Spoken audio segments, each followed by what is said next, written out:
Yazi incane into ebulala impilo yomuntu. Kunensizwa la esibhalele mayelana nengane yayo eyalahleka eminyakeni ewu-17 esiyadlula. Lensizwa idabuka ngapha endaweni yaseThekwini eNanda. Lensizwa lena iveza ukuthi the time yenza umatric kunalentokazi lena eyezwe ngathi iyayithanda. Lentokazi hayi ngoba yayingayazi. Yayiyazi from primary emabangeni aphansi. Kodwa bathi sebefika kumatikuletsheni yezwa lensizwa ukuthi hayi lentokazi engathi siyinhle ngenye indlela futhi iyayithanda. Lensizwa ike yaya kulentokazi yayoyibika. Kodwa lentokazi yayithimula. Lentokazi yaveza ukuthi inesoka khona la esikoleni lapha bebefunda khona. Lensizwa ike yacabanga iqhinga ngenxa ukuthi lentokazi ibiyithanda, ibizwa nje everyday mayibona iyayithanda.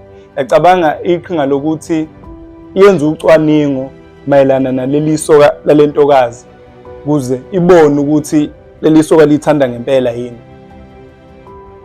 Lensizwa lena ike yaya ngalapho kuhlala khona lensizwa. Yayothola ukuthi lensizwa ayichithi yini. Akekho nomunye umuntu othandana naye. Lensizwa ike yathola ukuthi leli soka lalentokazi linomama wengane khona eNanda lapha bebehlala ngakhona ngoba lensizwa ibihlala eNanda. Lentokazi ibitravela yona isuke eMlazi, ibihlala eMlazi. So lensizwa ike yathola ukuthi leli soka lalentokazi linomama wengane. Lensizwa yaya kulo mama wengane waleli soka lalentokazi. Yakhuluma lensizwa ikhuluma nalo mama wengane yaze yathola ukuthi bayathandana. So lo mama wengane walensizwa le ebedayisa amakhekhe. So lensizwa yayicelisa inamba ithi yenzela ukuthi ikwazi uku-order kanti yona iyazi ukuthi le number leni ifunelani. So lensizwa iveza ukuthi the time ibuyele esikoleni ike yambiza lo sisi lo emthandayo, lo ezwe ngazi ukuthi yamthanda. Yamtshela ukuthi isoka layo liyachitha kunomama wengane ngasemakhaya. So lentokazi ayikhomisanga ukuyikholwa lonto. Ike yathi nje ungasiqhathi. Lensizwa lena yavela yakhipha le number yanika lentokazi ukuthi lentokazi ayiconfirmele yona. Yase yahamba lensizwa. Uthe ngakusasa lentokazi lena yafika ivutha inyanyile. Ithi noma ngabe kuthiwa sihlukene kodwa mina ngeke ngithandane nawe. Lamaqhinga akho nje uyitshela ukuthi mina ngizothandana nawe, ngeke ngithandane nawe. Baxabana. Lentokazi yahamba. So lensizwa lento yayiphatha kabi. Ngenxa ukuthi yayinethemba ukuthi bazothandana ngaleli qhinga layo. Uthe nje kuphela izinsuku lensizwa singasanakile. Lentokazi lena yayibiza lensizwa. Yabonga ukuthi lensizwa isizile ngoba lentokazi isivule amehlo yabona ukuthi bithandana nomuntu onjani. So lensizwa yathola ithuba lokuthi nayo igadle ngamagama. Yathi nje nali ithuba lami lokuthi nami ngigadle. Lensizwa ke yaqhubeka yashela yaze lentokazi yayiqoma. Lensizwa iveza ukuthi bekumnandi ukuthandana kwabo ngoba ibithi lensizwa noma ibhale eklasini ngoba nje bese kuyikhathi zama-exam ngoba unyaka ubususuphele. Ibithi ibhale eklasini, ibithi lentokazi maseyilindile ngaphandle ayingabe lisabhaleka nephepha ngoba nje ibicabanga ukuthi bazoba nesikhathi esimnandi lapho khona bejola.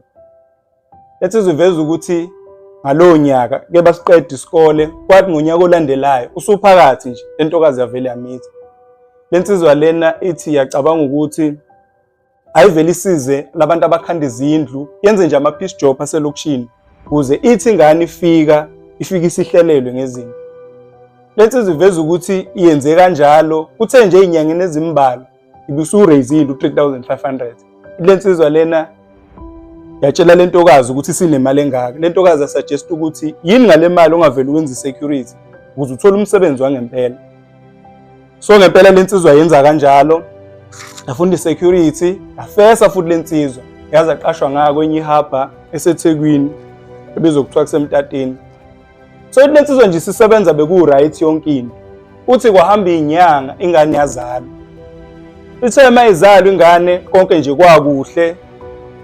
Le ntokazi lena ngoba bengahlali ndawonye yona ibihlala eMlazi, befika ngokuvashelana. Le ntokazi binakho ukuthi behlangane noma izoletha ingane kubo kwalo mfumo. Ithi as le ntombazane lena, lensizwa iveza ukuthi as le ntombazane ilokhu iklinika ihamba iyogoma ingane, iqhubeka isikhathi. Ithi lensizwa ithe ngelinye ilanga nje isemsebenzini, yafona le ntokazi okuwumuntu wakhe, ikhala ngokuthi khona isehle sesenzekile. Lensizwa ivele icela emsebenzini, iphuthume umuntu wayo iyozwa ukuthi yini le kangaka ngoba ekhala. Ithi kuthe mayifika kumuntu wayo khona lapha bahlangana khona nje kwenye ishelter abakhuluma. Ithi kuthe nje mayifika umuntu wayo imfico yakhala. Umuntu wayo uveza ukuthi wathi ebuye ekliniki ngoba nje bekuthi makushisa ilanga eshawa isiyezi kakhulu. Wathi mayebuye ekliniki weze ngathi ushawa isiyezi, khona nje into emcindezelayo. Uthi kwangekho umuntu emgwaqeni. Uthi kuthe mayimcindezela lento kwaqhamuka enye imoto ephethe ingane, enye imoto nje oluyihlobo lalezi imoto ezinkulu engama SUV. Uthi nje vele kuphuma umunye umama ebuza ukuthi kwenzakalani, yini inkinga. Lo mama eyolanda amanzi emotweni, mase lo mama ethatha ingane yambambela. Le ntokazi iveza ukuthi kulensizwa yaba nje ne blackout, yalala kwangathi nje inobuthongo. Ithi le ntokazi yathi ivuka, yavuka lo mama lona esengasekho. So le ntokazi lena yaveza ukuthi kulensizwa yaphatheka kabi kakhulu. Nalensizwa ithi yaze yakhala ngenxa yokuthi kwakuyingane yayo yokuqala. So kuthe kuqhubeka isikhathi, bavula icase, bathola icase number, balokho begqiqe police station befuna ama-updates mayelana nengane yabo, kodwa abakaze baze bayithola, abakaze. So kuhamba isikhathi eside, lo wesilisa wazocabanga ukuyovela kubuka le ntokazi, wayikhipha iy'nkomo, bagcine sebehlala ndawonye, sebethola indawo khona la eMlazi. So le ntokazi le ibilokhu iyidla lena, iyiblame ngokuthi ingane yayo yalahleka, kwakuyiphutha layo. So kwaqhubeka isikhathi, lo wesilisa uveza ukuthi wagcine sewumuntu ohluphayo ngoba wathola abanye abangani khona la emsebenzini babekade besebenzela empangeni eBiyela Center, bathola itransfer beza bazogada khona la eMtateni. Lensizwa iveza ukuthi labangani baba bethanda amantombazane, agcina isihlupha lensizwa, isimhlupha lo wesimama. Njalo amacala amantombazane ayafona, lensizwa leni iyachitha. So lesimame wazodecide ukuthi okungcono abahlukane. So uthe behlukana lensizwa iveza ukuthi bekunzima ukuphila ngaphandle kwalo wesimama, bekunzima ngoba lensizwa yazi yacela nje ithuba lokugcina kulo wesimama ukuthi ababuyelane, izoyishintsha zonke indlela zayo lensizwa. Lo wesimame wavuma, wathi kodwa ngikunika ithuba lokugcina, if uphinde wenza lento oyenzayo ukuthanda amantombazane sahlukana for good. Lensizwa iveza ukuthi kwase sekunzima ukuphila ngokuthi ithandane nomuntu oyedwa.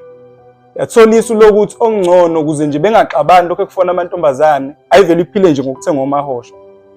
Lensizwa ibiyivaluisha kakhulu i-relationship yayo, yikho yayithenga omahosha ngoba yayisine addiction thizeni yokulala nabantu abahlukahlukene. Lensizwa yathenga omahosha, qhubeka ithenga omahosha. Ithi nje isikhathi sihamba ithenga omahosha kwelinye ihhotela, kwafika enye intombazane esanda kuqashwa la leli hotela lensizwa lapha enokuthenga khona. Ithi mayifika izothenga inokuthenga nale ntombazane. Le ntombazane yagcina lensizwa isiyizwa kangcono, izwe ngathi nje bane connection, njalo mayithenge yona le ntombazane izwa njengazi ukuthi iyenele. Lensizwa yagcina isithenga le ntombazane kuphela.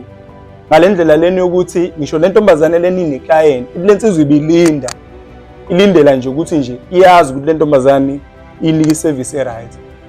Lensizwa ngelinye ilanga after ukuyithokozisa nje ngokucansi, usade benza nje ucansi. Uthi le ntokazi lena yahamba yabheka le isawula ndithawula.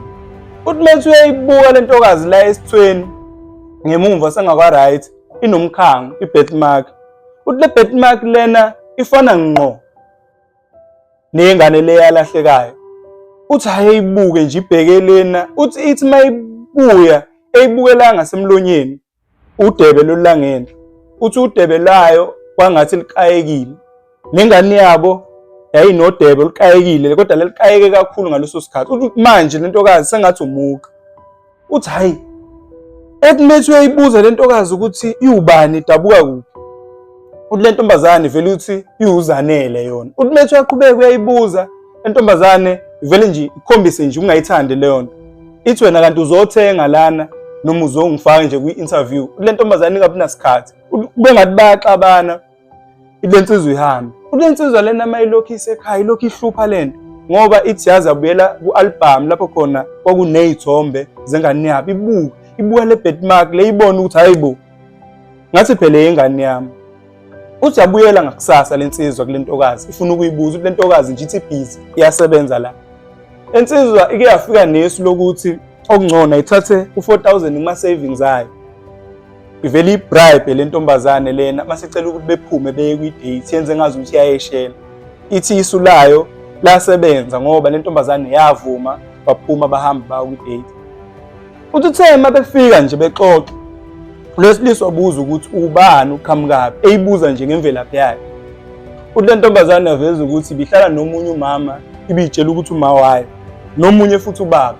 Ithi up until lo mama le azashona mase sala nalo baba ebitshela futhi nayo ubaba wayo. Lo baba lo waqalwa ihlukumeza ngoba ebethi mayidakiwe lo baba efuna ukulala naye ngenkani. Ithi mate lengane izombophisa ethi lo baba kuyafana ngizophuma ejele kodwa wena ngeke uzuhlale la futhi ngeke ngize ngikondle. Ithi lengane kwathi ngelinye ilanga lo makhelwane wayibiza umakhelwane owayewumngane nalo mama lo wala ekhaya sowashona. Uthi wayibiza baxoxa lo makhelwane lona uyazi ni ukuthi akusiyo umama wakho lo butshela umama wakho akusiyena wakuthola umncane ulahlwa abazali bakho.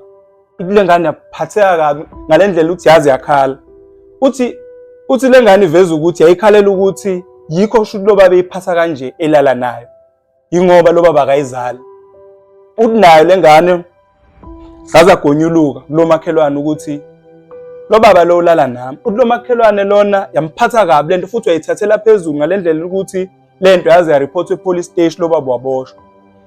Le ngane lena iveza ukuthi kule nsizwa wathi maseboshiwe lo baba umakhelwane wangabe sayinaka kwabe ngathi uyayondla uyayidabukela izinsuku kodwa nje wagcina ekhohliwe indaba yayo. Le ngane lena yazi yabona ukuthi ayikwazi kusala kulomuzi ingenzi lutho futhi ingenakudla.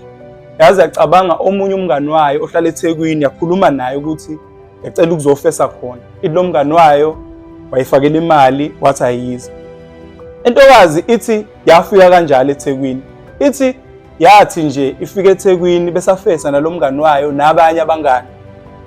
Ithi ngoba bafesa izinsuku ilandelana befesa kwamanye amafethu khona la eThekwini. Uthi kwathi nje ngelinye ilanga befesa uthi bejulukile ilanga lishisa lezi ingane iphumule ngaphansi kwesihlahla. Ithi kwaqhamuka enye imoto nje kwangathi itekisi lo moto leyo ihamba omunye umama. Lo mama lona intokazi zifunani la ilanga lishisa kanje. Engalezi intokazi zachaza ukuthi zesaphumule kahle kahle ziyafesa kulama fethu angapha eThekwini. Uthi lo mama lona wathi uzoyifunela umsebenzi khona elinye ihotela asebenzisana kanye nalo. Lo mama lona ngathi lezi intokazi wayinika inamba washiya inamba wathi azimfonele. So le ntokazi iveza ukuthi kule nsizwa bathi befonela lo mama befika kuleli hotela kanti lo mama lona unamantombazane adayisa ngomzimba. Udayisisa amantombazane ngomzimba ilona business lakhe lo mama. Ithi le ntokazi yayingena choice ngenxa ukuthi umsebenzi ayisufunile ingawutholi. Yagcina isidayisa umzimba ngoba nje idayisa umzimba njengamanje. Le nsizwa iveza ukuthi yavele yabona lapho ukuthi ingane yayo le. Ngoba yathi mayibuka i-background yabona ukuthi ngeke ingane yayo le izinto ziyahlangana. Ithi le nsizwa lena yabuyela emuva. Ithi mayibuyela emuva lapho ehlala khona ilokhu iconfuse ngalendlela lokuthi ayilalanga ilokhu icabanga lento ukuthi hayibo ingane yami le igazi lami le. Ithi le nsizwa njengamanje ikhathazeke ngokuthi izosho kanjani umuntu wayo ukuthi itholile ingane yabo. Izoyichaza kanjani lento ngoba le ngane lena ibelala naye. Futhi le nsizwa ibiyiclient kule ngane. Nale ngane lena makwenzeka beyithatha beyishintshisa lo msebenzi bezohlala nayo la ekhaya. Le nsizwa izoyibheka kanjani? Ngenxa yokuthi ibiyiclient ibilala nayo le ngane. Insizwa leni ikhungathekile ngoba ayazi kumele yenze njani ngoba ingibhalele.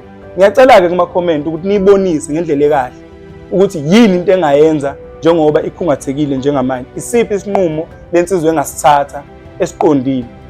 Ngiyacela ukuthi nawe uma unenkinga ungasibhalela kule namba le on screen, udaba lakho usuludingide, siphume nesixazululo. Ngiyacela-ke niqhubeke nisubscribe, like futhi nishare, nenze konke okumele kwenzeke. Ngiyabonga.